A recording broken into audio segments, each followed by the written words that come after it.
Hi, Tim Qualls. Welcome to Around Town. I'm telling you, we got a great show for you. I had the opportunity to go down to the Delaware Art Museum, and they've got the Botero on display, so opportunity for you to go by and see his fantastic artwork. Spanish artist, I mean, really good. You'll hear about that. We're also going down for Taste of the Nation. That was down at Harry Savoy Grill. They did it as a big fundraiser. You'll learn more about that. That was a lot of fun. You're definitely going to enjoy that. And then, of course, the Black Feather Academy, Tato, one of our guys here, he's like one of those kung fu kind of guys. So he actually went down and met with a guy that teaches youth and works with youth a lot. Interesting story, you'll like that. And then, of course, the Wilmington Blue Box are taken to the field. Not doing too well, but still a lot of fun out there at the ballpark. You'll see what kind of fun you can have at the ballpark when Jenny Casey takes you to, is it Farley Stadium at Judy Johnson Field, or is it Judy Johnson? One of those, but it's down where the Blue Rocks are playing. You want to stay with us? We're going to take a quick break. When we come back, we're going to get the show started for you.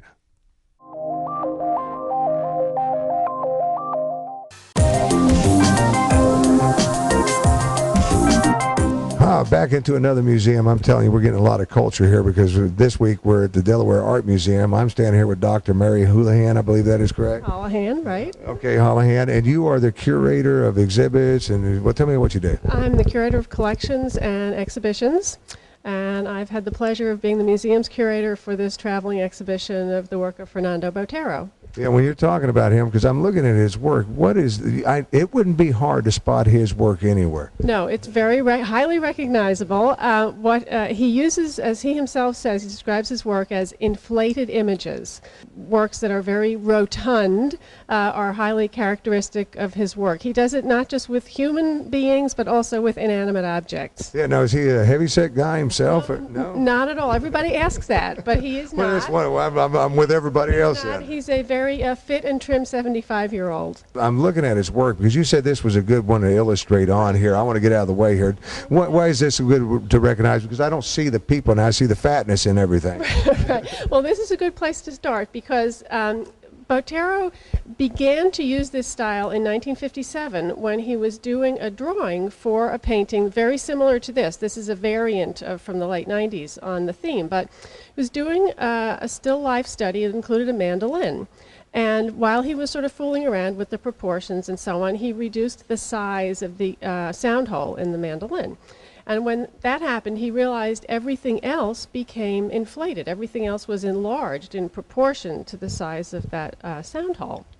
Yeah, well, I'm sitting there looking at it because it is a little bitty sound hole. Right, and he said at that moment he recognized what would become his own style. He said it was as if I opened a door and walked into another room.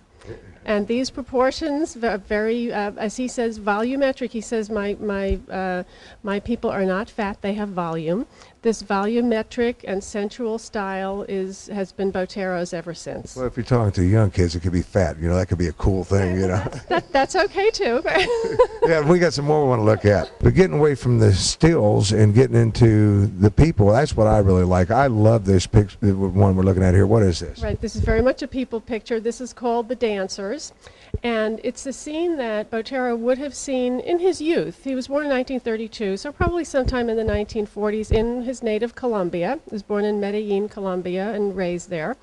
And you can see a number of things that typify his work. One, of course, is the rotundness of these robust figures.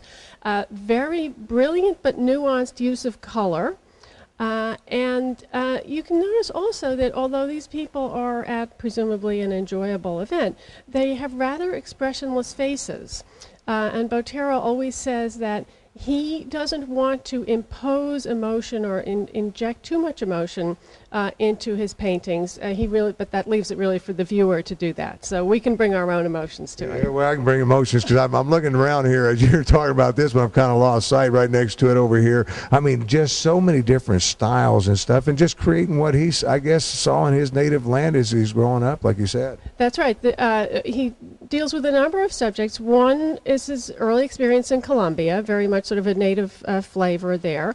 Also, the Spanish colonial Baroque art and architecture that he saw in Colombia and really became part of his visual vocabulary. And still life, composed of characteristic Latin American scenes at a picnic or around a table. And he also did a lot of studies of the old masters when he went to Europe. He said he became an artist by being a copyist. Yeah, and one of the ones I want to look at is this next one we're going to look at here.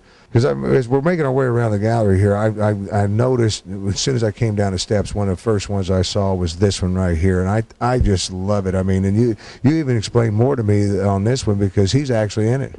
That's right. This is called Our Lady of Columbia, depicting the Virgin Mary as the patroness of Columbia. And instead of holding the Christ child in her arms, which would be traditional, she's holding the little Botero, holding the Colombian flag, a tiny little Colombian flag.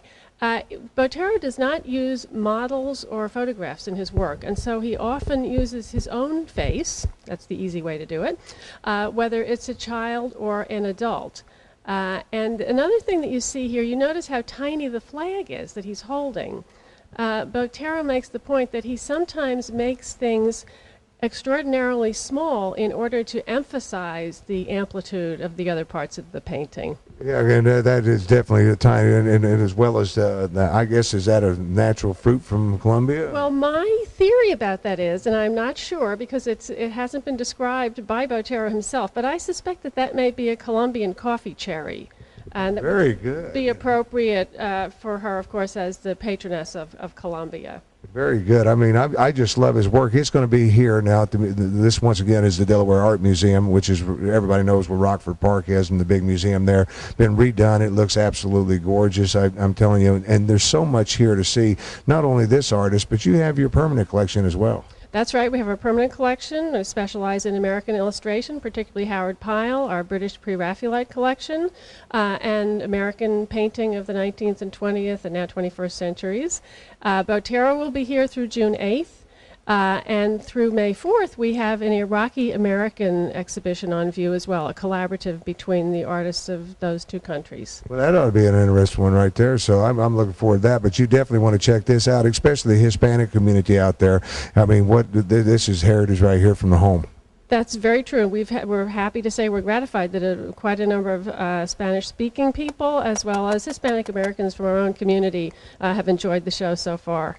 Yeah, and it's all here for you. Once again, this is, the Delaware Art Museum, and everybody knows where that's at. Any information, we put the website up and all that. And because you can find a lot of information there, I mean, tours and things like that, because that's one of the things you guys offer a lot. Right, certainly our website, www.delart.org, and we're here on Kentmere Parkway in Wilmington.